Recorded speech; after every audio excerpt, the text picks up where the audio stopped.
RT बद्दल आपलं काय मत आहे दादा? RTचे प्रवेश खरं तर सरकारने एकदम चुकीचा निर्णय घेतलेला आहे तो. जे RTच्या ज्या काही ॲडमिशन्स आहेत, त्या 2012च्या नुसार 17,500 नुसार प्रत्येक शाळेला मिळतात, जेव्हा की त्यावेळेसची ती फी असेल. आत्ताच्या ज्या फीज आहेत त्या खूप वाढलेल्या आहेत. परंतु RTमध्ये जे गरजू विद्यार्थी आहेत, जे गरीब विद्यार्थी आहेत, ज्यांची आर्थिक परिस्थिती कमी आहे, त्याच लोकांना प्रवेश द्यायला पाहिजे, हे सरकारने धोरण निश्चित केलं पाहिजे. त्यामध्ये जात-पात वगैरे सगळ्या गोष्टी बाजूला सरकल्या पाहिजे. आता काय झालेलं आहे की ज्यांच्याकडे पैसा आहेत आणि परंतु ते कास्टमध्ये बसतात किंवा रिझर्वेशनमध्ये बसतात, त्यांना सुद्धा तो प्रवेश मिळत आहे. मग ती चुकीचं आहे.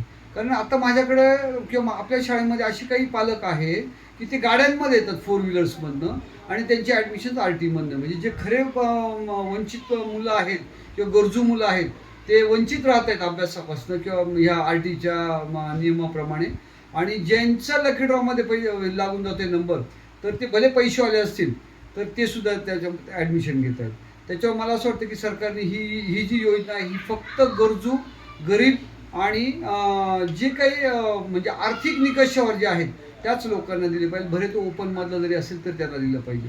परंतु आताची जी सध्या परिस्थिती आहे ती अतिशय वाईट आहे. गेल्या 8-8, 10-10 वर्षापासून सरकारने पैसे दिलेले नाहीत, ही अतिशय वाईट आहे. आम्ही जे काही पैसे काढून आणले ते आम्ही हायकोर्टामधनं निकाल लावून आणलेत आणि मग त्याच्यातनं पैसे मिळाले. म्हणजे सरकारने ह्या बाकीच्या ज्या काही फालतू योजना, मी नावं घेत नाही त्यांच्या, त्या योजना बंद करून आणि शिक्षणाकडे जास्त लक्ष दिलं पाहिजे, असं माझं वैयक्तिक मत आहे.